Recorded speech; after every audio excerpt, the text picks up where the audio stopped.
la amakan kii la amagul yàlla ñu yàlla musal.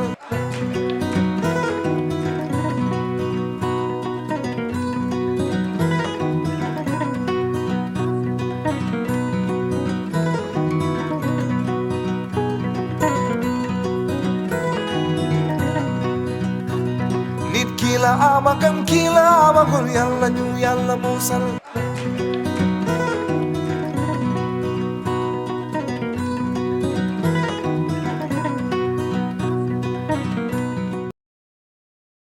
salaamaaleykum chers internautes de Sundu TV ñu dalal leen jàmm bu baax a baax ci seen biir émission bi nga xamante ne émission bu bees tax la ñu dippee ko focus ay muy émission boo xamante day wax ci politique waaye itam day wax ci société tey nag mu doon seen premier numéro ñu leen di jaajëfal bu baax a baax gis nañu commentaire gis nañu like yi mais itam di leen pousser rek di leen ñaax ngeen gën a abonné wu di gën a def li nga xamante ne moom moo di bës pouce bleu bi waaye itam di bës actualité ba émission bu dugg rek wala vidéo bu dugg rek ngeen mën cee jot kon nag di leen fàttali rek ni yéen a ngi seen biir chaîne bi ngeen xamante ni moom ngeen taamu muy la chaîne qui vous reflète di Sundu TV tey nag ñu ñëw seen émission focus di fi dalal koo xamante ne mën nañ ni jartu sax présenté ndax taxawaayam ci dëkk bi waaye itam taxawaayam ci fi nga xamante ni moom moo di Ross Béthio ñu dalal ko tey ngir waxtaane lépp loo xamante ni concerné na ko moom waaye itam concerné li nga xamante ni moom moo di Ross Béthio waaye politique également waaye itam dinañ waxtaane li nga xamante ni moom moo di développement parce que on ne peut pas parler de la politique sans parler de développement parce que tamit développement sax la ñu war a gën a xuus tey ak moom dañ koy bàyyi rek moom mu daal di présenté wu suñu gan bu ñu daal bàyyi ko moom rek mu daal di def li nga xamante ne moom moo di présenté wu du ma leen ko wax moom dina wax ba xam mooy kan ñu bàyyi ko rek mu nuyoo salaamaaleykum. waaleykum salaam Samba Bac vraiment maa ngi kontaan trop ci ni nga ma dalal si émission bi. donc ñi ngi wax alhamdulilahi rabbil alamin parce que sant yëpp ci ñu borom subhanahu wa taala la ñeel. di wax ne rek man la Abdoulaye Fall. donc nekk aussi professeur d'anglais dans les écoles privées. en même temps aussi créer son propre entreprise SK depuis 2016. di yëngu ci wàllu agriculture def commercialisation du riz en fait di def aussi élevage tamit. donc am na benn diir aussi demoon nañu voyage. ci benn ONG demoon nañu Maroc defoon nañu aussi Tunisie. donc c'était Africaise en fait on travaille aussi dans le domaine des centres d'appel comment dire à Youmania Bepo donc voilà donc comment dire en grosso modo damay def benn présentation bu bref rek jërëjëf waay merci. voilà mbokk yi chers internautes comme ni ma leen koy waxee woon rek gis ngeen ni tey kon émission bi war naa mën a neex ndax ki ñuy dalal ci xam-xamam waaye ki ñuy dalal ci fi mu jaar ki ñuy dalal ci ak li nga xamante ni moom mooy lan la war a apporter tey ñi nga xamante ni ñoom ñoo ñuy bàyyi xel donc seen émission focus la suñu gan gis ngeen ko moom mooy Abdoulaye Fall wax na leen fi mu jaar wax na leen moom mooy kan waaye nag dañuy commencer Abdoulaye ci li nga xamante ni moom moo di WAS muy benn mouvement bu ngeen taxawal ngir njëriñu Ross Béthio waaye itam ngir njëriñu Sénégal ndax da ngeen ni la Waalo une solution pour le Sénégal. effectivement mën nga ñu wax lan mooy tax a jóg WAS. d'accord merci beaucoup Samba. vraiment di la remercier encore une fois ci dalal bi. donc ma nuyoo tuuti rek comme li ma waxoon dañuy sant yàlla bu baax di julli si sangu sangay Muhammad Rasulullah sallallahu alayhi wa sallam di gërëm suñu ay waajur aussi. di ñaan yàlla rek yàlla na leen yàlla doole leen kattanal leen ba ñun aussi yàlla dooleel ñu kattanal ñu ba lépp lu ñuy bébal suñu waajur yi yàlla dimbali ñu rek ba ñu. naam mënuñu ko mottali. mais nu def liñ ci mën daal. en fait di la remercier en fait ci sa question bi. donc le WAS. le WAS mouvement bi mi ngi judd depuis 2019. donc tout récemment rek la ñu bëggoon def si la ñu bëggoon def journée lancement bi mais mujjul wa en tout. ndax aussi ak situation Covid bi extra. maintenant le WAS c'est le Waalo une solution pour le Sénégal donc. lenn moo tax a jóg WAS c'est le fait de défendre l'intérêt ou bien défendre le patron du Waalo. loolu mooy WAS en fait su ma nee WAS li ko tax a jóg mooy défendre le patron du Waalo donc bu ñu seetloo Waalo comme tey bu ñu waxee Nder. comme ñu ñuy talaatay Nder fii Sénégal. soo ko waxee rek am na fa xel yi jëm. donc bu ñu xoolee Nder tey. WAS lu tax mu jóg pour défendre patrimoine bi ndax Nder boo seetloo si histoire su ma ko waxee ci bref rek dafa am ay jigéenu wàllu yi nga xamante ni dañu duggoon ci benn cage taal seen bopp ndax lan bañ ko leen comment bañ ko piétiner seen dignité bañ aussi ku piétiner aussi seen honneur extra extra. donc fépp fu doomu wàllu nekk rek ak képp kuy wàllu ak loo manti kii rek am na benn honneur ak benn dignité bi nga xam ne moo nekk ci yow en fait. donc loolu noonu dafa nekk la nga xam ne dafa am solo patrimoine boobu. te booy xool Nder sax sore na dama lay jox benn exemple bu bref rek fii ci Ross Béthio. comment il fut benn temps comment des étudiants à l'UGB ñi nga xam te ni ñu ngi nekkoon CRAC. étudiants yi da leen waxoon ni leen boo leen demee si seen localité yi ku si nekk na étudier le patrimoine matériel et immatériel pour localité pour mu andil ñu ko. léegi bi loolu amee y a des étudiants yoo xam te ne ñëwoon nañu léegi am na étudiants yoo xam te ni ñi ngi dëkk fii si Ross Béthio en fait. bi ñu ñëwee dem nañu mairie ba. bi ñu demee mairie ba waaye mairie bi yabal leen ci benn autorité fii si Ross Béthio. autorité bi encore yabal leen ni leen dellu leen mairie ba donc loolu boo xoolee problème la déjà. loolu c'est un blocage en fait. effectivement léegi bu la waxee en fait le patrimoine matériel et immatériel donc ma ñëw si benn définition bref rek quoi. en fait le patrimoine matériel mooy boo xoolee si Ross Béthio patrimoine matériel am mooy sous-préfecture. te ñu bëri mën nañu ko xam ndax booy xoolee haute autorité de l'État en fait mais autant problème bu masaan am ci dëkk bi. avant ñu dem fenn dañ naan ñoo leen dem sous-préfecture. te bu ñu demee foofu dañ fay waxtaan pour am solution sa problème boobu noonu. effectivement mën naa jël aussi benn exemple comme le patrimoine matériel mën nañu jël aussi l'école pilote de Ross Béthio donc bref ñu bàyyi ko noonu. su ma ñëwee c'est le patrimoine immatériel mooy relation entre les ethnies. comme entre Peul ak Wolof Naar et cetera ñu ñëpp benn la ñu en fait. effectivement booy xool autant suñu ay maam ba suñu waajur nii mën nañu dem ci pël ya toog fa une semaine gane si leen. en revanche ñoom aussi bu ñu toogee tuuti pël gi dañuy ñëw fii si Waalo astafurlah si Ross Béthio je veux dire. ñëw aussi am fi une semaine. donc gis nga relation entre ethnies yooyu. juste c'est pour renforcer la cohésion sociale en fait. donc gis nga yaa ngi seetlu objectif waas en fait. loolu mooy mbir mi. bu ñu delloo tuuti encore ñu xool tamit objectif waas mooy mu dajale doomu Waalo yi.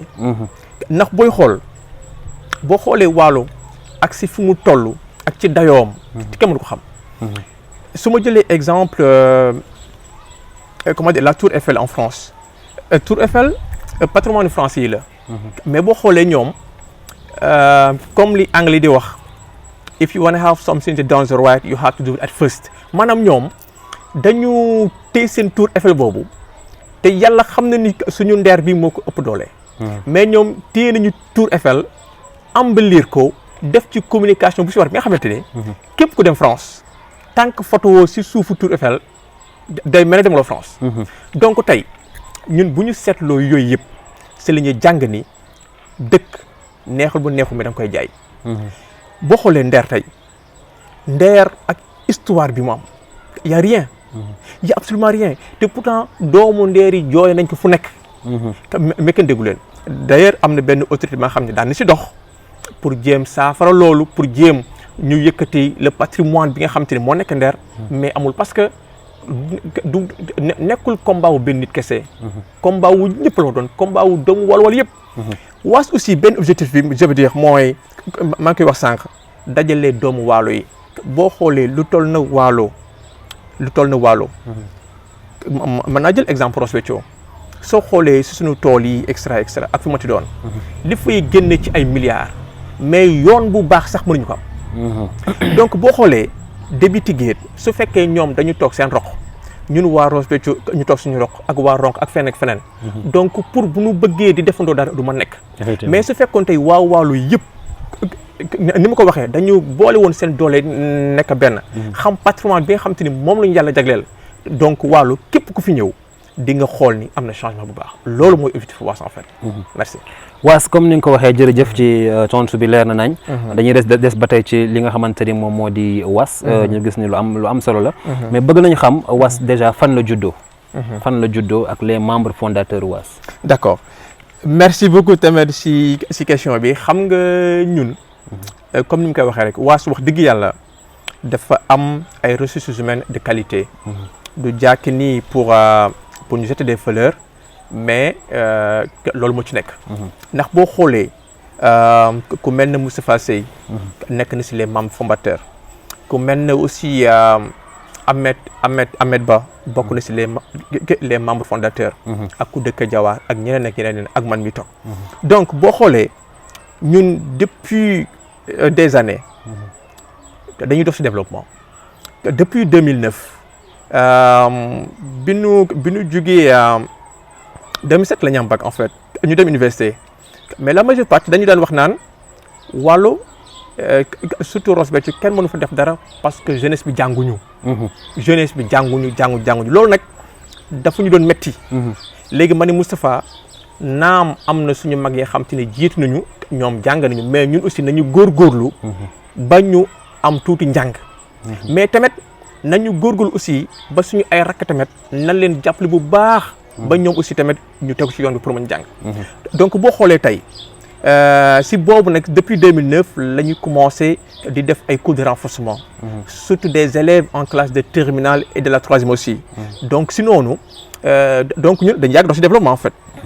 léegi boo xoolee am na aussi tamit il y a cela 4 ans benn association bi xam ne aussi tamit bokkoon nañ si ñu ko créé donc mas nañu dem mairie ba jël valeur 900 000 francs def ko fa def fa jardin extra donc ñun ci développement rek la ñuy dox. donc ci loolu la ñu toog ñu waxtaan depuis 2019 ñu waxtaan ni il faut ñu tëral li nga xam te ne mooy waas maintenant du concerner kese notre commune Ross Béthio mais day concerner tout le Waalo. naam du doon nag liggéey bu simple. mais dinañ jéem def suñu kent lay kattan ba liñ ci bëgg yëpp yàlla dimbaliñ ci. yan effort ngeen jot a def pour mën ci boole yeneen dëkk yi comme ni nga ko waxee. est-ce que comme depuis 2019 nga wax ne yéen moom ngeen juddu. dëgg la donc certainement war ngeen am ay contact ci yeneen dëkk yi nga xamante ne ñoo nekk ci biir ci Waalo. yenn activité bon je dis pas activité parce que commencé woon nga déjà di lim seen activité. après dinañ ci revenir. ci loolu. mais naka ngeen di yaakaaree ni mën ngeen wala boog naka ngeen def. pour am contact ci yeneen kii ba dajale ba mën a fédérer. loolu yëpp. am na beneen question nga yóbbaale tamit parce que gis nañu ni am na association yu bëri am na yu juddu. def benn activité. rek yàlla def ñu faatu. dëgg la ñu jégal ma ci kàddu gi mais du yàgg. mais yan pexe ngeen mën a am pour pérenniser loolu. ba nga xamante ne waas dina dem ba ñu daan cinquantenaire wala 20 ans yu waas. d'accord merci beaucoup encore une fois aussi ci vraiment ci question yi ci pertinence bi aussi bon comme ni ko waxee du lu yomb. nekkuloon aussi liggéey bu yomb mais tamit boo gisee depuis 2019 ba si année bii la ñu waroon def journée lancement bi. donc yàkkamtuñu woon dara. dañ doon dem mulo rek. c'est-à-dire bu ñu liggéey benn mbir ñun xooluñu daar rek nañu am réussite bi ko en fait. mais nañu xool cappaandaw ga ci lañ ca bëgg. ca lañ ca lam léegi nag boo xoolee contexte Covid bi. moo tax sax nag ñu am yenn difficultés yi. pour ñu ñëpp ñu daje. mais gis nga bi ñu njëkkee def suñuy woote fii ba ñit d'ailleurs samedi bii passé waroon nañu am rencontre ak jeunesse su ñit ndax l'honorable député moo ñu fa invité pour ñu waxtaan ak ñoom. donc ñi ngi def suñu ay démarches. ñi ngi def aussi tamit suñu ay démarches pour fépp nag en fait. mais le seul problème mooy contexte Covid moo tax mën guñ dajee. donc si loolu nag boo xoolee préparé wu nañ def suñu journée lancement bi. mais aussi tamit ñëpp gis ne li nga xam te ne moo ci nekk. looloo taxoon mbir mi amul mais dafa naroon nekk li nga xamante ni. bu sotti woon rek dinañ gis ne waas bi du si Ross Béthio rek la. président ñu dellu soit un peu ci comme ni nga ko waxee. donc da nga ne ñëpp gis nañu. li fa xew. li tax amut. muy seen journée de lancement boobu mais yow lan nga jàpp ni moom moo tax loolu amut. d'accord. bon li ma jàpp ni moo tax ne amul parce que aussi tamit il faut être ni dem franchir si li muy wax ko en fait voilà il y avait de la politique en fait. voilà parce que ñun bi ñu wootee surtout ci mbiru parrainage bi. donc gars yi dañu jàpp ni koo parrainé mbir rek c'est parce que da ngay xaar ci moom en retour dara voilà te ñun certainement c'est ça président yi itam mais loolu moo tax parce que nit ki boo taxawalee mbir def sa événement. wut parrain. c'est parce que yaa ngi doon wut ci moom ressource. d'accord Bathie non dinaa ko d'accord ak yow en fait. ndax gis nañ ko fii quoi voilà ku tëral benn mbir woo nit extra. mais ñun juste bi ñuy wootee. donc su fekkoon lu ñuy wut dara la. wala fekkoon dañuy bëgg am benn apport en fait. su ni may waxee rek quoi maa ngi ci cadre parrainage bi. am na fu ñu njëkk dugg. si su Ross Béthio. te ñiñ fi doon contacter. bu ñu accepté woon dégluñu sax. yaakaar naa ni parrainage bi du génn Ross Béthio. en retour xool am na si yenn politiciens yoo xam te ni contact nañ leen d'ailleurs parce que ñun bëgguñu woon sax mu nekk un mouvement politique. non bëgguñu sax gars yi di wax waxu politique extra. ndax ku nekk Pastef mi ngi ci. ku nekk xam ne Moustapha Seye doxul ci politique. extra parce que ñeneen ñi ngi si.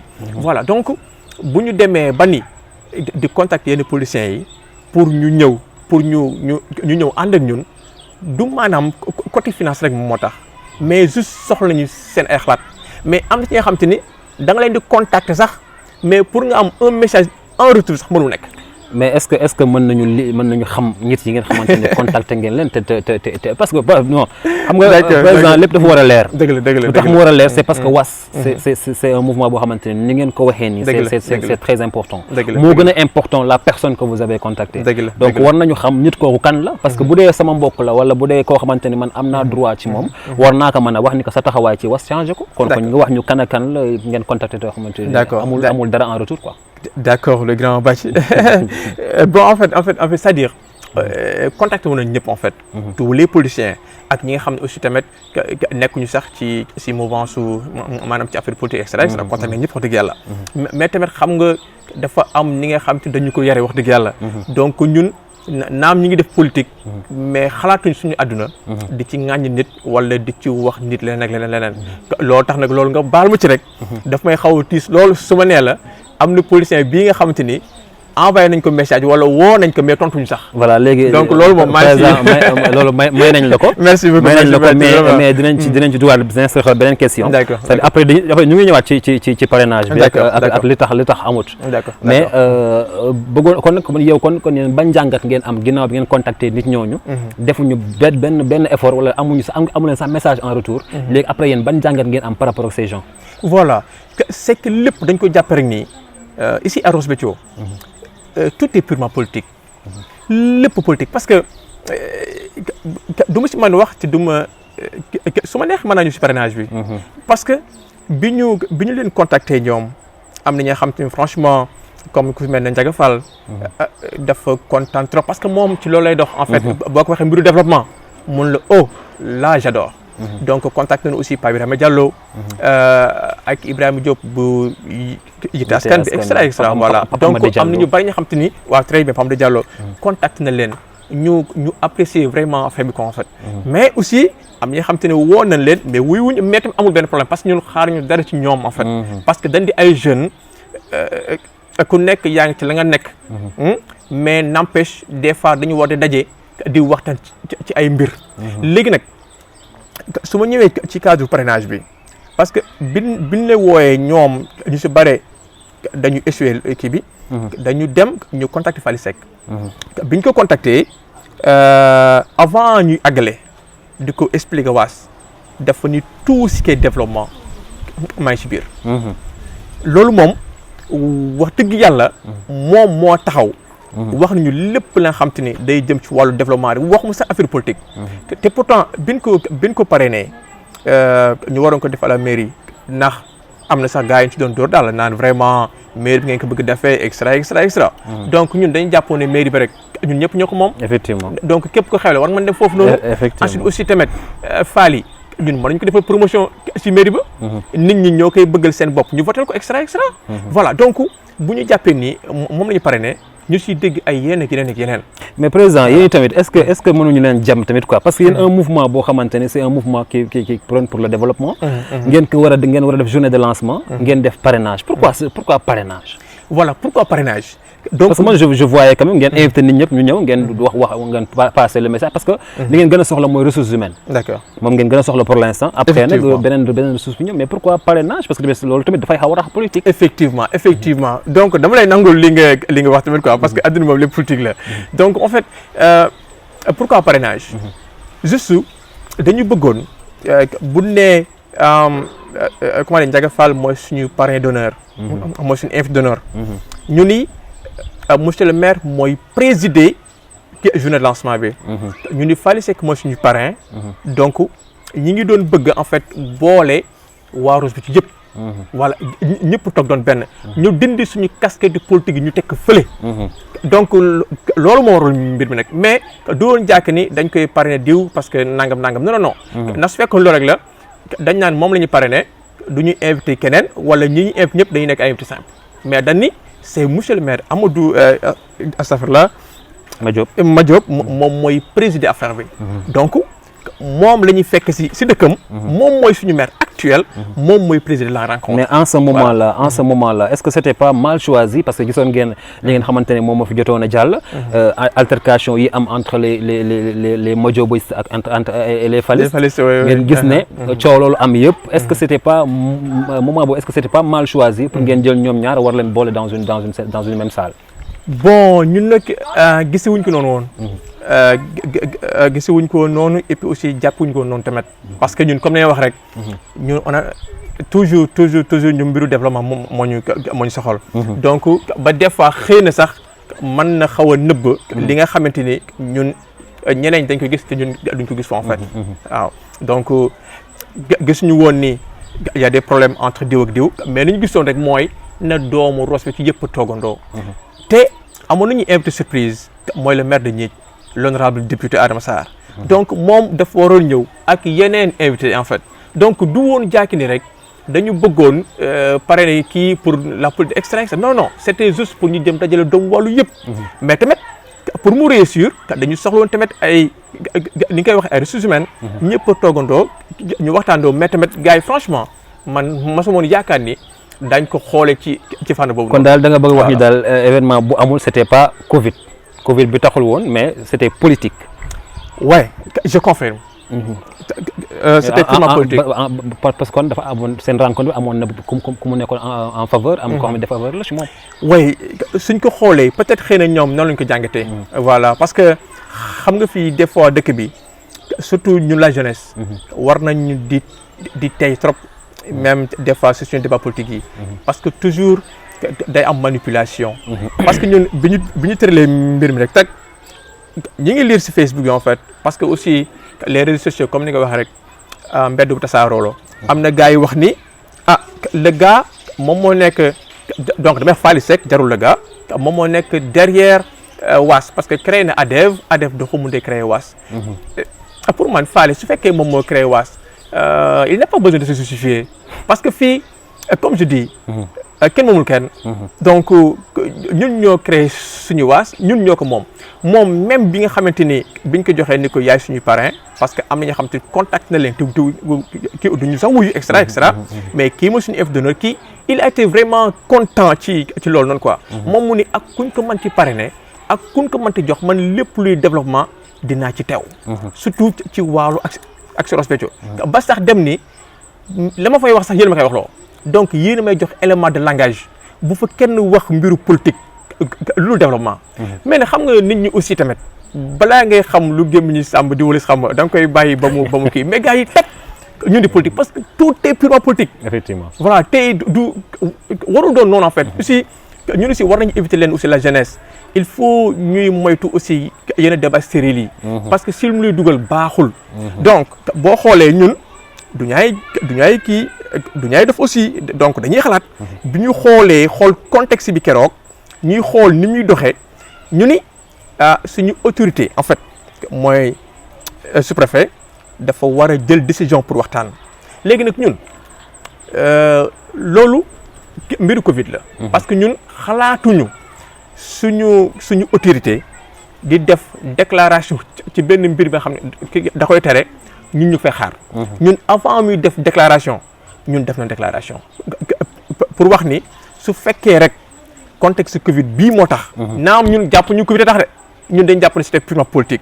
mais dañu jàpp ni bu sous-préfet demee tey bay def benn déclaration boo xam te en fait ñëpp ci d'accord mooy maanaam mu wax ni nañuy éviter de dajaloo. ensuite aussi ku amul autorisation te franchement parler aussi amuñu autorisation. voilà amuñu autorisation. donc dañuy yaakaaroon ginnaaw ba journée la te doomu Ross Béthio yëpp dañu waroon toog. donc loolu moo waraloon rek ñu ni nañ def journée bi mais bu ñu déggee ni moom day def déclaration.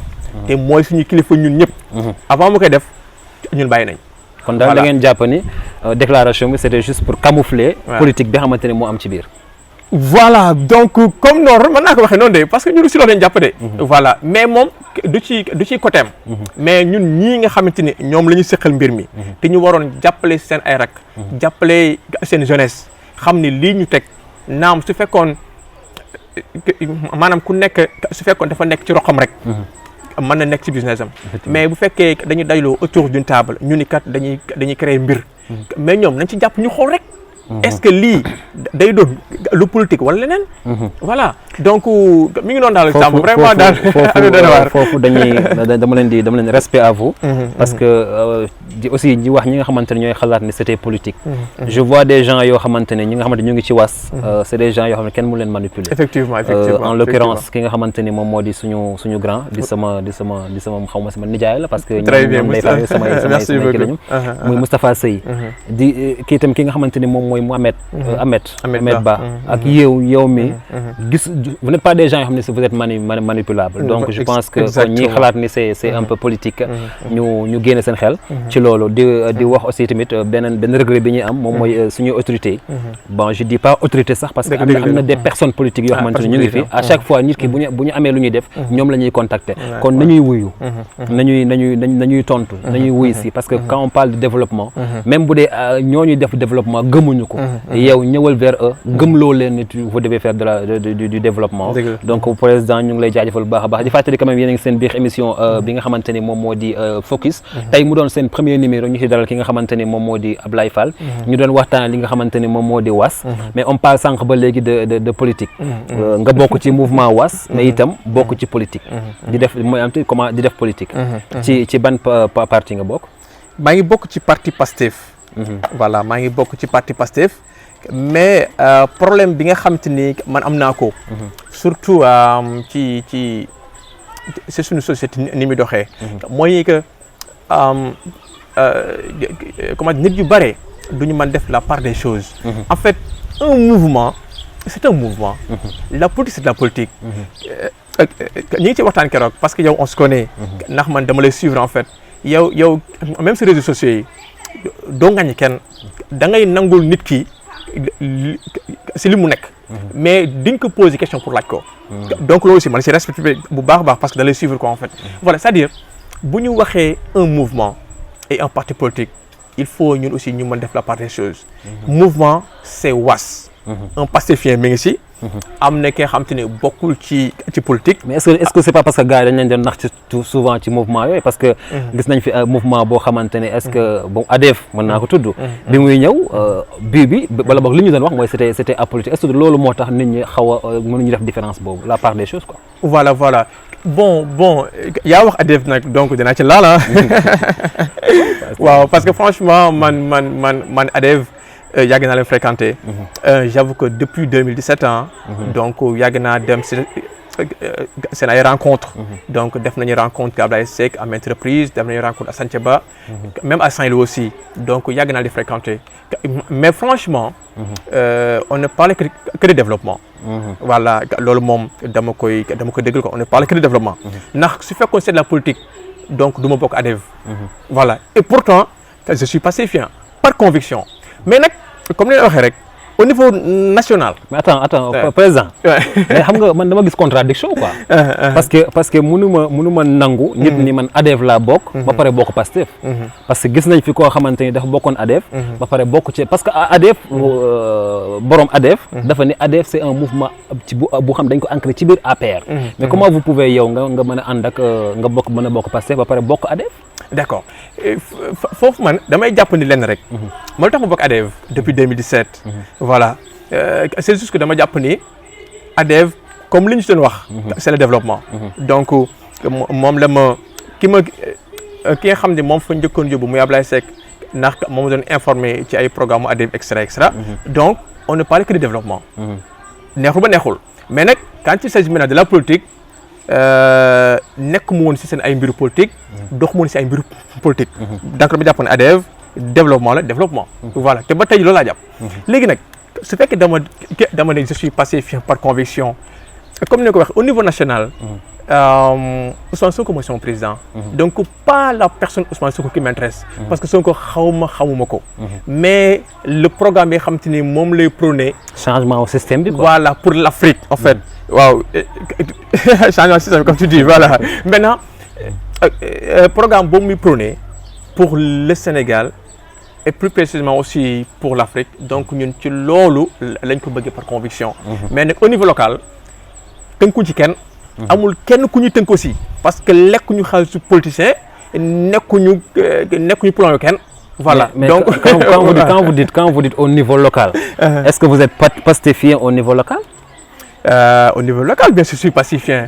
mais parce que gisuma man bon personnellement laay wax peut-être ñeneen gis nañu. mais personnellement gisuma. ci activités yi nga xam ne Pastef ñu ngi koy def gisuma. d'accord en fait ñi ngi woon ci activité depuis bi ñu fi nekkee extra daaw ba léegi daaw nekku woon daaw jéeg donc dox nañu di def ay porte à porte extra ci Pastef bi. ba tey jii nii. donc si cadre de l'opposition bi aussi si départ bi aussi ñi ngi fa woon. di déglu ndax man comme ni nga waxee rek damay bëgg di déglu pour xam. voilà donc et puis bu ma xoolee ñu nekk si opposition bi ñi nga xam te ne ñooy toog di waxtaan dama di respecté aussi tamit. muy Pastef muy. ñi fa nekk waa parti pur. mais cadre unitaire bu. voilà gars yi taxawal. exactement ñooñu ku leen xam leen ci honnêteté ak ci dignité. donc loolu moom du ma ci kii quoi. en fait ñi ngi fi woon ci départ bi di bokk ci cadre bi quoi en fait. maintenant bi ñu demee man bu ma gis ay quelques incompréhensions comme maa ngi koy wax. nee naa la da ngay gis yenn statut ñun la. kii nga xam te ni mi ngi ci cadre bi dafa bëgg nekk wala bëggu sax bëgg nekk dafa nekk en fait candidat ci élection yi et pourtant ñu ngi ci cadre bi. donc pour man bu fekkee cadre bi toogagul ba ni kii la ñuy désigner. amul kenn ku war a jug taxaw ni man dama bëgg nekk candidat waru am. mais est-ce que tam président est-ce que la personne moom moo wax ni moom elle est candidat aux élections. voilà bon en fait moom laa gis donc moom laa gis. parce que tamit wax les réseaux sociaux man je pense que ni ki war a nekk candidat dafay déclarer ni man je suis candidat en 2020. voilà effectivement t'as pas raison. en fait ñoom laa gis seen statut comme ñoom ñu def seen statut wax ni dañu nekk candidat. bon c'est pas vraiment Diop bu yitte askan bi naa ko wax quoi amul benn problème. voilà gis naa ko ci statut bu Matar Diop quoi voilà donc. man nag bi ma ci gisee yenn incompréhension franchement du jàkk ni damay xalab seen liggéey extra parce que tout naa ci trop ndax bi ñu duggee ci politique bi yàggul te nekkuñu si aussi pour di ci bëgg lenn extra parce que ñun politique defuñu ko métier. ñun depuis 2003 c'est l'esprit entrepreneurial nekk si ñun. donc amul lenn lu ñuy xaar ci kenn ko en fait. loolu sax moo ñu may benn liberté ba fu ñu bëgg dem lu ñu bëgg def ko lu ñu bëgg wax ko. mais lépp day nekk dans les règles de l'art. donc bi ñu demee ba gis ni am na incompréhension dañu mujj def benn recul par rapport à la chose.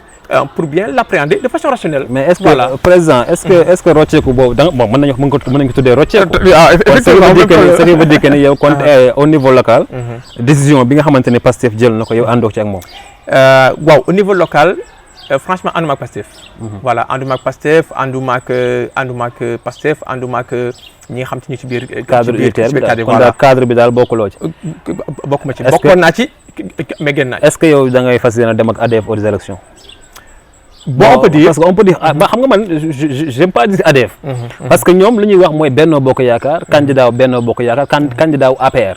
mais man je vois beaucoup de contradictions par rapport ak ADF ak comment dirais-je. ak APR. je vois beaucoup de contradictions parce que pour l'instant booy comme ni nga ko waxee wax nga ko sànq junj nga ko sànq boo xam am na nit ñi ñu ngi koy wax. créé na ADF doxul mu dugg was bon loolu amul. loolu dañ koy daax amul mais est-ce que du leen woo ci ADF ba pare yóbbu leen ci APR. bon en fait ñun amul kenn ku ñu manipuler. donc lu ñu def rek c'est parce que ñoo ko bëgg a def. voilà te lépp lu ñu def rek c'est parce que dañ ci gis njariñ en fait. mën naa ñëw ci foofu noonu comme nee nga est-ce que rocceeku ma pour dem kii man du ma rocceeku. man damay génn je n'ai aucune explication à donner à quiconque.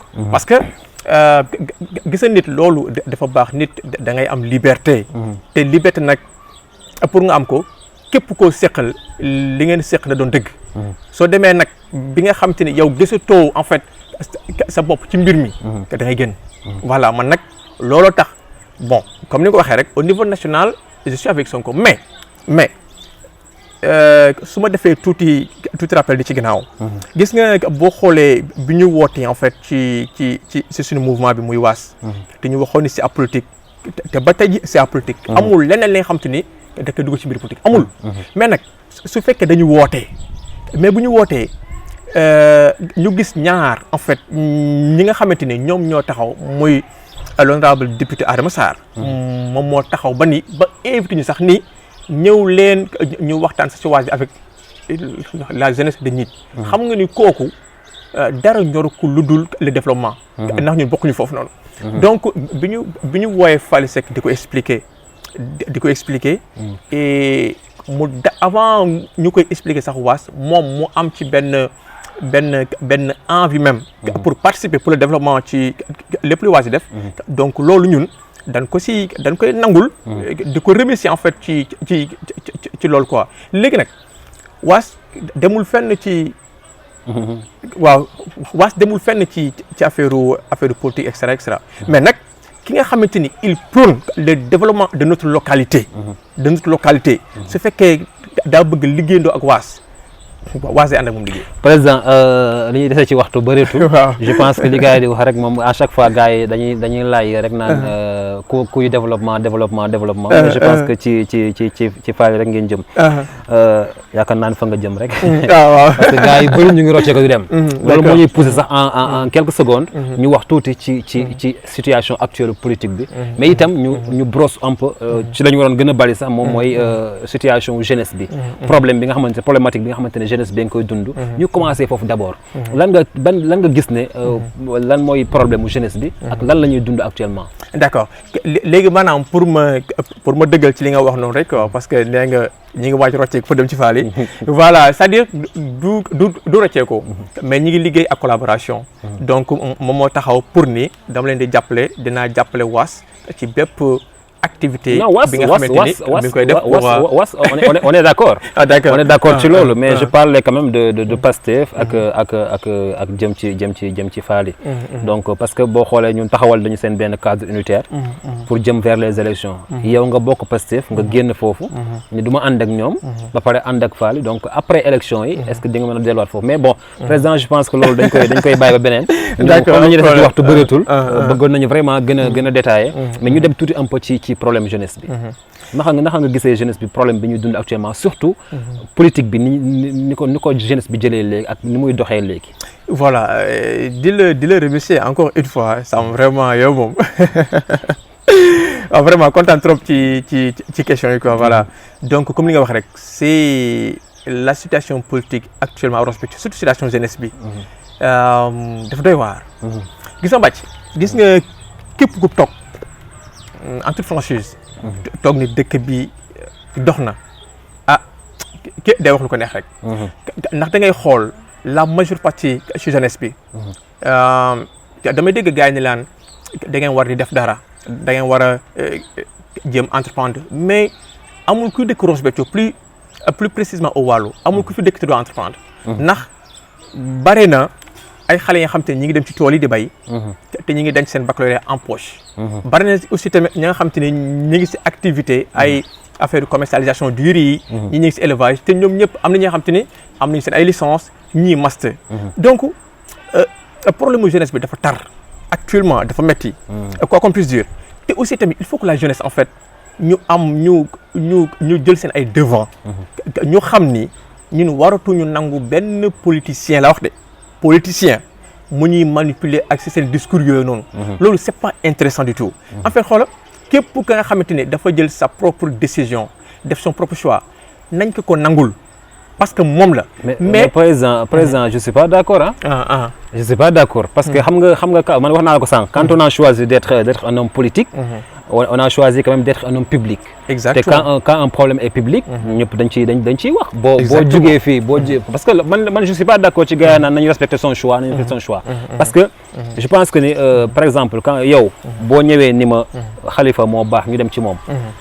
nga toog ànd ak Khalifa une année nga dem fële mais tamit man mi nga waxoon ma Khalifa moo baax soo tourné ni ma Khalifa baaxatul kële moo baax mais je me demande que yow est-ce que yow li ma koy waxee kii yetti waaw effectivement boo gisee lu tax ma ni que dañu war a respecter le choix de certains voilà donc imaginez tey surtout politique du Sénégal comme li wax rek il faut jeunesse bi di daw discours bi nga xam te ne moom les policiers di manipuler en fait pour seen propre intérêt en fait ñun dañu war a bàyyi tout ce qui est politique ñu wax intérêt dëkk bi nag ñun ñoo mën di toogandoo di waxtaan la jeunesse ak ñëpp toog di waxtaan pour ñu mën xam lan moo arrangé dëkk bi loolu ñoo ko def mais képp ku toog ni actuellement Ross dox na day wax lu ko neex rek mais doxul en fait ci foofu noonu dinaa wax tuuti aussi dinaa wax tuuti gis nga la moo tax ñu ni dañu war a respecter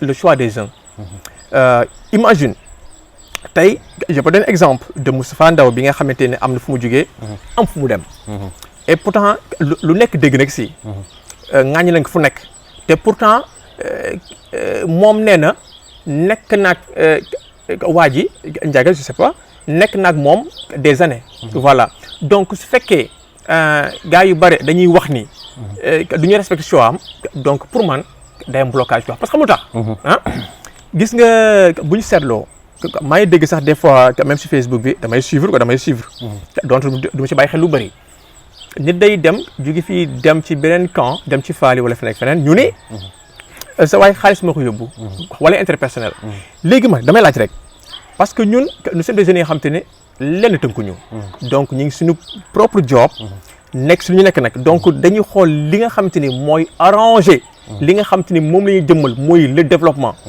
foofu la ñuy def foofu la ñuy yàq suñu temps bokk léegi si foofu noonu même tudde léegi ci foofu noonu damay gis ñu ni kii dafa dem ci faali comme ñoom Tafa na xaalis et pourtant su ma jëlee exemple ci Tafa rek ak ci Cheikh Tidiane Wade ak ci ñeneen am na ku fi nekkoon avant faali ki nga xamante ni amoon na pouvoir am social baax trop am yéene pour defal askan bi et pourtant dañ fi bàyyi woon nekk su la ñu nekk ànd maanaam Moustapha la wax quoi bàyyi woon nekk fa ànd ak ki mu àndal mais est-ce que kooku amoon na enveloppe yi faali amoon bon je dirais pas enveloppe parce que gars yi dégg na gisuñu mais dégg nañu enveloppe yeeg Wave yeeg Orange Money yi di daxante fii ci dëkk bi donc je pense que parce que Tafa sax dégg na am na ko ma wax ni ma jotoon na moom xaalis tabaskeem quoi yow vous êtes d'accord que ni Tafa dafa war a dem non c'est-à-dire wax dëgg yàlla parce que mënoo ànd ak Ndiaga pendant des années nga di Ndiaga moo baax Tafa fu ne wax na ko fu ne dem na ne Ndiaga mooy sama mentor moo ma jàngal politique jàpp nañ ñoon sax ne Tafa Ndiaga sax waxoon na ko Ndiaga ne woon na Tafa sax Tafa moom mooy suy xool Tafa da ciy gis boppam day gis boppam ci Tafa nga xëy un bon jour rek dem feeti keneen ci koo xamante ne mi ngi fi woon depuis 2017 comme ni nga ko xam nga yow depuis 2017 yaa ngi ànd ak Faly kon du la critiquer parce que ba mu ñëwee déjà yaa ko accueillir ni ko Faly yow la ànd ak moom donc mais ki nga xamante ne dafa ànd ak keneen ba pendant des années nga ni kooku baaxatul kii moo baax mais loolu tamit dafay xaw a garaaw waaw moo leen tënk tuuti rek xam naa waxtu bi suñu non dañuy waxtaante après na xool yu si bokkul na ko génnee ka waxee voilà foofu noonu daañu ci wax parce que xamu tax gis nga Tafa jusqu'à présent nii amul kenn ku dul Ndiaga. Donc loolu leneen la. la famille extra c'est-à-dire la politique ça s'appelle de la politique. moom doon na ànd ak Ndiaga. te ba tey day wax fu nekk Ndiaga mooy mentoram ak Cheikh. donc tey su fekk dafa gis leneen. donc moom dañ koy nangu parce que xamul tax. bàcc nañ jël exemple dañuy waxtaan def analyse parce que ñun dañuy def analyse fois. boo gisee bari na suñu leader politique yi nekk au Sénégal. jarul sama jël exemple xaar ma jël exemple daga na rek quoi Omar Sarr. Omar Sarr lu mu am ci politique Abdoulaye Wade ko may. effectivement. on est d'accord. voilà Omar Sarr amul fu mu taxawul di ŋaññi Macky Sall. et pourtant tey dem na ànd ak Macky Sall. voilà mais c'est pas un exemple. mais si moom il n'est pas un exemple. non c'est-à-dire maanaam du question ni. moom Idrissa Seck ñëpp ils sont pas des exemples parce que mënuñu xool ci ñoom man duñu samay royukaay. maanaam du question ni duñu ay exemple la faire parce que ñoom quoi qu'on puisse dire am na li nga xam te liggéey nañu ko Sénégal. mais maanaam ñoom dafa am fu ñu nekkoon. jóge fa créer seen propre mbir am fu ñu jëm. donc ñoom def nañ seen choix dañ leen koy nangul. man loolu la ko gisee. moo tax su ma gisee en fait ces réseaux sociaux yi. yenn boy yi la jeunesse je veux dire di traiter ñenn ñi nga xam te ni dañu transhumé je veux dire ñu leen di traiter ay mbaam wala ay xar pël-pël loolu aussi dafa doy waar ndax gis naa ko sur les réseaux sociaux en fait da ngay gis ki nga xam te ni imaginel nit tey nga dem ba yow ngay bind sur les réseaux sociaux yoo xam te ni mbedd bu tas la yow ngay bind ni chez des chiens extra et pourtant il y a certes damay lire yenn commentaires yi ay soi-disant leaders dañuy jéem di jéem sax di booster booy yi pour ñu wax leneen. et pourtant temps yi si gannaaw gis naa fi benn waay ja nga xam te ne xaw ma fu mu bokk ñëw boo demee amoon na ay problème yu mu doon régler ay compte parce que gars yi noonu lay def. dañuy profité si benn occasion rek pour régler ay compte waa ji saaga na Ross Béthio yëpp. effectivement c'est incroyable. c'est à déplorer quand même. et pourtant loolu noonu bu ñu seetlu woon am na fu mu déparé. donc xale yi il faut ñu moytu gis nga politiciens yi. surtout les réseaux sociaux. surtout les réseaux sociaux nañu moytu li baaxul. parce que di ŋàññi nit ak di wax nit lu ñaaw c'est son choix. loolu pour man jaadool mais nag mën nañu waxtaan def ay débat d'idées. donc la moo tax nga jóge fii lii moo tax tegoo ko lii ak extra. loolu moo ñu jëmale kanam parce que le débat. Comme ni ñu koy waxee le débat fait progresser l'humanité. C'est la source de la vie. Donc c'est tellement important que nañuy waxtaan ak di waxtaan quoi mais pas ñuy wax nit ak nit. di ŋàññi c'est pas intéressant en fait. effectivement donc loolu daal moom laa amoon bàcc lu voilà. voilà donc président ñu ngi lay jaajëfal bu baax a baax waxtaan bi bëggoon nañu vraiment ñu gën a xuus. ci yeneen ak yeneen mais comme xam nga ni waxtu moom. suñu technicien bi du ñu may dara bu xasee ba jeexee daf ñuy def signe. dëgg la donc xëy na du ñàkk beneen yoon. dinañu ñëwaat. waxtaanal gën a yaatal. donc ñu bàyyi la rek nga def sa mot de la fin. d'accord bàcc bon en fait. di le remercier encore une fois. ndax lii aussi mbégte la. ndax franchement bi nga defee sa affiche rek bokk naa si ñi ko njëkk apprécier ni la sa émission di bëgg naa fi toog franchement. te ñu bari ñi ngi lay woo. mais aussi nga ne ma laay daañu def émission donc loolu dama koy rafetlu. te li ma gën a neex ci yow nag mooy naam am nga foo bokk. mais sa dal ak sa respect si doomu adama dafa nekk la nga xam te ni ñëpp dañ koy wax parce que man. xaw ma la woon mais dégg naa la fi nga xam te ne nekkoo fa te loolu sa yar moo la ko may ak respect bi nga xam ne da nga ko jox doomu aadama donc di la remercier encore une fois ak di remercier aussi tamit ñi nga àndal sa équipe di remercier aussi ñëpp bon di wax rek ni su fekkee wax nañ fi li nga xam te ni lu baax la dañu bëgg rek mu defar wallahi wala mais daal su fekkee aussi wax nañu safaan aussi ñi ngi jéggal bu baax ñu xam suñu matériel la rek mais du jàkk ni dañuy jaay xam-xam wala leneen juste dañu ñoo partager rek li nga xam te ni moom la ñuy xalaat ndax Ross Béthio ñun ñëpp ñoo ko bokk war nañu man di waxtaan donc j'appelle toute la jeunesse à ce que nañuy toog di waxtaan def ay débat d'idées ñu xool li nga xam te ni mooy tax suñu askan bi jëm ci kanam voilà ñu din fi métti di au lieu que ñuy toog di xasante ak di ŋàññante si kii réseaux sociaux yi maa ngi lay sant bu baax baax ci vraiment. président ñu ngi lay sant yow itam di la gërëm bu baax a baax ci accepté bi nga nangu ci invité tey nag doon sama premier numéro nga doon sama premier invité c'est pas pour rien ñu choisir la parce que waxtaan bi macha allah bëri na njariñ te yàlla na ko yàlla wesaare ba li ciy doon njëriñ yëpp yàlla na ko yàlla wesaare ba adduna bi yëpp jot ci ñëpp jàng ci man franchement j'ai été ému wala séduit par ni ngay développé li ngay wax gis nañu dal bi ak yar bi nga xamante ne am nga ci donc ñu ngi jaajëfal bu baax a baax ci invité bi nga nangu ni ñu dalal la tey waaye itam di jaajëfal bu baax a baax suñu ay technicien ku ci mel ni suñu cadreur di Khalifa waaye itam assistante am nekk ki nga xamante ni moom moo di madame Kane réalisation bi Cheikh Oustaz Bari ñu ngi leen jaajëfal bu baax a baax di nuyu bu baax a baax suñu sister Fatou Faye waaye Coro itam fàttewuñu ko di ko ñaan Apollo bi itam yàlla na ko yàlla def mu wér Coro dégg naa dafa Apollo woon donc ñu koy ñaanal wér rek di ko ñaanal ñëpp di leen jaajëfal bu baax a baax ci bàyyi bi ngeen ñuy bàyyi xel ci suñu page bi suñu chaîne YouTube bi di Sundu TV di leen wax ne ngeen gën a abonné wu di xaar yeneen émission je vous donne rendez-vous inchallah dans 15 jours pour beneen invité beneen émission jaa ngeen jëf. Merci.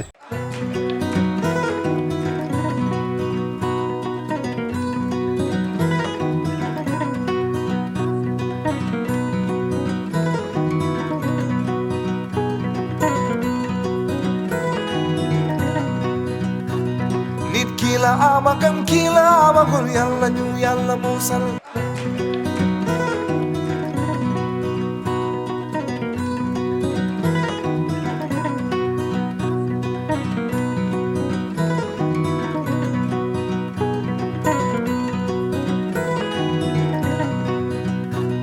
nit kila amakan kila amagul yalla ñu yalla musal